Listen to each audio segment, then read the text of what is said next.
I mean by reflexive self-consciousness. Now he says later on in this book, and he says constantly that is what breaks the identification, literally the trapping yourself in any particular form, whether it's a thought, whether it's a feeling, whether it's an action, whatever thing which is shaped in that world out there, whatever shape it is, if you identify with it and you don't pull back to the consciousness, you suffer what happens to that form. You suffer the emotion, you suffer the action, you suffer the thought process. You're none of those things, you're pure consciousness. And as pure consciousness, you're everybody and everything, and you're clear. And that's what he was saying you have to get into. Now, the way we practice that is twofold. So we literally practice that exercise with a dot. And I'm going to do it because it's probably the most... Right, thank you, Gordon. Hope you pulled your consciousness back from that when you did that. Otherwise you come under the law governing that object. Absolutely. I'm going to draw a clever little dot here, okay? Because I think everybody should be able to see it. Can you all see that dot from wherever you are? Good? Right. Group participation, that means yes, that means no. Yeah, okay. Right. Now, using the book, I want you to consider that dot, okay? It's an object that you're looking at. When looking at that thing, say to yourself, it is the self which is consciousness itself, which is looking at this thing, this dot. Okay? Now, as you're doing that, I've done a clever dot there. It's got compartments to it. Now, what you'll notice is that there's something which seems to go out from you and go to the dot. It may even feel as if it's going into the dot and it's coming back with information. Do you get that experience? Yeah? Okay. Now, the flow to the dot and the flow back from the dot are important. You must feel both the flow into it and the backwards flow with information. Okay? It is the self which is consciousness itself, looking at this thing. Be aware of the directional flow of attention from the consciousness. And this is the important one which breaks identification. This self I am, this consciousness I am, I return to the self.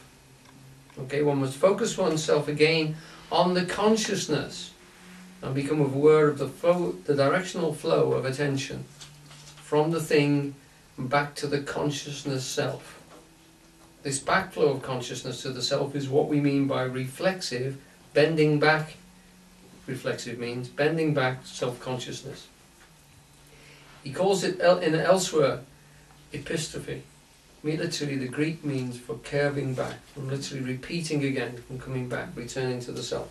Now that was the process in many forms which we were meant to practice. Now, he said that that's the form in the book.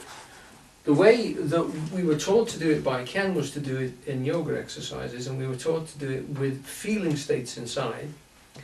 And you'll find that in one or two of the Ishval lectures, because I was there for several of them, he did exactly the same thing, except that instead of big movements, he did it with small movements. And the one he used to use quite a lot was, and I'm going to take you through it now if you would, will you present either your left or your right hand? Okay? Now look at the hand, and you'll see it's made up of bits, and you've got an idea of it. And while you're looking at it and you're thinking about the shape of it, if you will, feel the hand. And what you'll find is the feeling is unified. It's got a unity to it. You've got a wholeness of the hand. Now go with the feeling of the wholeness of the hand. Now, consciousness itself is feeling the hand. Before you were looking at it, but now we're consciously feeling the hand. Now, you can do the self-consciousness thing of saying it is the self consciousness itself, which is feeling this hand, okay, and return to the self. Now you've got the flow which goes into the hand and gets information. You might get the temperature of the hand, you might get the tone of the hand, you might get the feel of the fingers growing out of the palm. But there's a sort of a unity. It doesn't break into bits in the same way as the visual image does. And then you get the backward flow of that information coming back to the consciousness.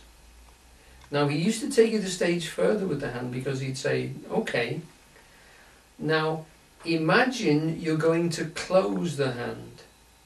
Get the idea and then the feeling that at any moment you might close the hand into a fist. Not quickly, but you might do it. And you'll feel that it starts to mobilize. Just the idea of closing the hand changes the whole tone of the hand. Have you got that? Okay, good. Now whether you close it or not, stay with that toned feeling for a moment. That's lifting it to the hypertonic state, and that's a stage of readiness which increases the awareness you've got of life and of being.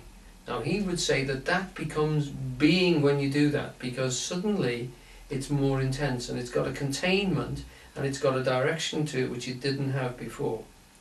Now either move your hand or not, but feel what happens in that process. Okay? And then return to the consciousness and allow the hand to drop back into the field of awareness that you've got, where the hand isn't anything special anymore and goes back into the background of the whole of you. Okay? That's what he was talking about. Now he said to us that that was the essence of all yoga, all Tai Chi and all processes, because that is prana, and that is prana being vectored, and literally he said if you keep doing it, it opens up and gets more sophisticated, and it gives you more information about the processes which are going on there, but the practice is essentially the same right the way through all those areas. And it's as simple and as direct as that. And the will is the thing that you were playing with that mobilized the hand or didn't. You know, if you knew you were going to do it, it's got a different thing. It becomes almost mechanical, it becomes a process. But when you allow the process to be flexible, you're either going to close it or not, it involves you, you know directly there's a will involved. You can feel the process slightly equivocating, and that, he said, is terribly important, because that is will, and you've got the levels there of literally how God creates the universe. He moves in that way, and he is willful in the sense that you were being willful, and nothing is written in stone. And if you don't write things in stone, you've got that tremor, which becomes the tension, which becomes that level. Now I would say to you that that is an exercise which is, in a sense, more memorable or easier to do than the one of looking at the dot or looking at yourself working or feeling an emotion. All those things are valuable, and it is the essence of engram work. You're just looking at emotional states and seeing where they take you back. It's the same process.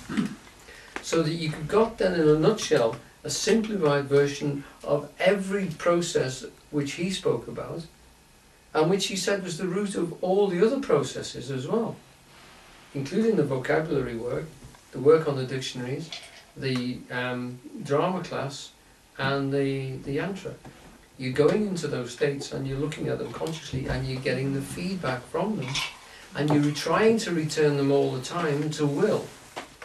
So that you go through the thinking process, you go through the contemplative process, when you look at the structure, and the structure is timeless, it's logical and timeless. You go beyond that into the will that holds the structure and develops it.